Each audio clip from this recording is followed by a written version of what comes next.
محترم بھائیوں اور بزرگوں، اللہ تعالیٰ کا لاکھ لاکھ فضل و کرم اور احسان ہے کہ اس نے ہمیں زندگی میں ایک بار پھر یہ خوشی کا عید کا موقع عطا فرمایا ہے۔ اللہ تعالیٰ نے رمضان کا مقدس مہینہ عطا کیا، جس میں عبادات کا بھاؤ بڑھ جاتا ہے۔ ایک فرض ادا کرو تو 70 گنا زیادہ ثواب، اور نفل ادا کرو تو فرض کے برابر ثواب ہے، اور اہتمام سے روزہ رکھو تو پچھلے سب گناہ معاف، اور رات میں تراویح پڑھو، نفلیں پڑھو، ذکر کرو، تلاوت کرو تو بھی سارے گناہ معاف۔ تو رحمت کا سیزن عطا کیا۔ ظاہر ہے کہ اللہ کے فضل و کرم ہی سے یہ نعمت ہمیں ملی۔ جب اس کی تکمیل ہوئی اور رمضان پورا ہوا تو اب اللہ تعالیٰ نے خوشی کے طور پر ہمیں اپنے دربار میں بلا لیا کہ اب جو تم نے ہماری عبادات کی ہیں اب ہم تمہیں نوازیں گے اور خوب نوازیں گے۔ تو یہ عید کی نماز دراصل ان عبادات کا شکریہ بھی ہے، اور اللہ تبارک و تعالی کی طرف سے انعامات کی تقسیم کا موقع بھی ہے، اور اس کو خوشی قرار دیا کیونکہ مومن کے لیے اس سے بڑی خوشی اور کوئی نہیں ہو سکتی کہ اس کا رب، اس کا خالق و مالک اس سے راضی ہو جائے۔ اللہ تبارک و تعالی نے بہت ہی شاندار انداز میں ایمان والوں کی یہ خاص صفت بیان کی ہے کہ الذین آمنوا وتطمئن قلوبهم بذکر اللہ،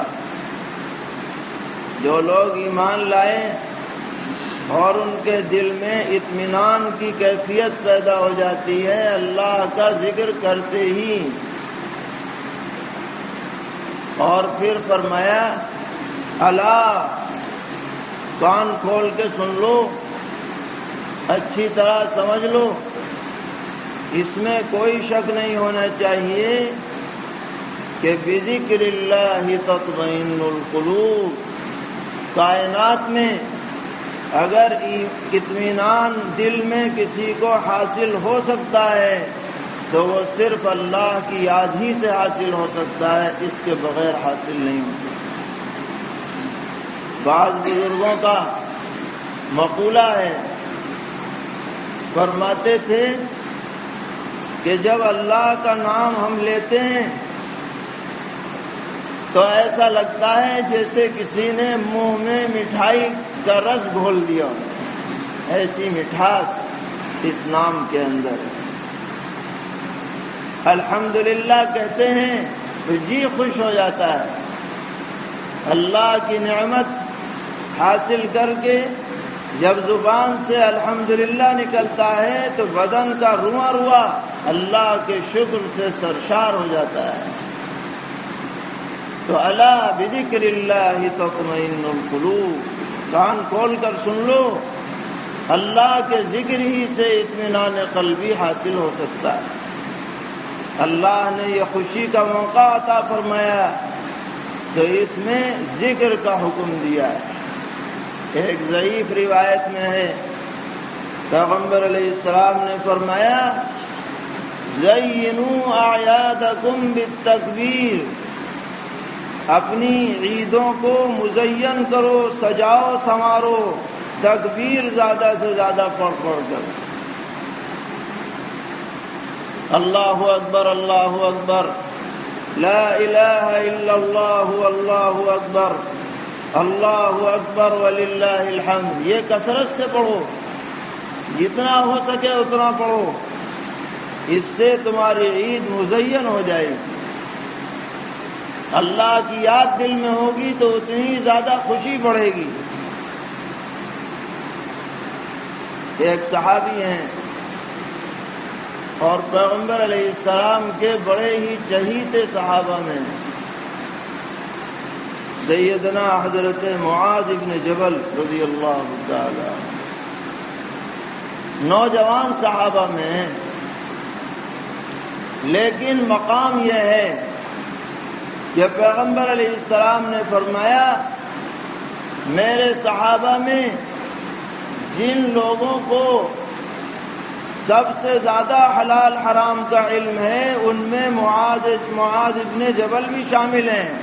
اعلمهم بالحلال والحرام معاذ ابن جبل، مگر جوان صحابہ میں 18 سال کی عمر میں اسلام لائے اور کل 33 سال کی عمر میں وفات پائی، مگر مقام یہ حاصل کیا کہ ایک مرتبہ فرماتے ہیں کہ سرور عالم حضرت محمد مصطفیٰ صلی اللہ تعالی علیہ وسلم نے میرا ہاتھ پکڑا اور ہاتھ پکڑ کر بڑے پیار سے فرمایا یا معاذ واللہ انی لأحبک، میاں معاذ اللہ کی قسم مجھے تم سے محبت ہے۔ یہ پیغمبر علیہ السلام فرما رہے ہیں ایک صحابی سے، 2 مرتبہ یہ جملہ فرمایا، اور فرمایا میں تمہیں نصیحت کرتا ہوں، تاکیداً حکم دیتا ہوں کہ ہر نماز کے بعد یہ دعا کبھی مت چھوڑنا۔ کیا دعا ہے؟ اللہم اعنی علی ذکرک و شکرک و حسن عبادتک، اے اللہ میری مدد فرمائیے اپنا ذکر کرنے، اپنا شکر ادا کرنے اور اپنی عبادت اچھی طرح بجا لانے پر۔ اپنے چہیتے صحابی کو حضور نے یہ دعا تلقین فرمائی۔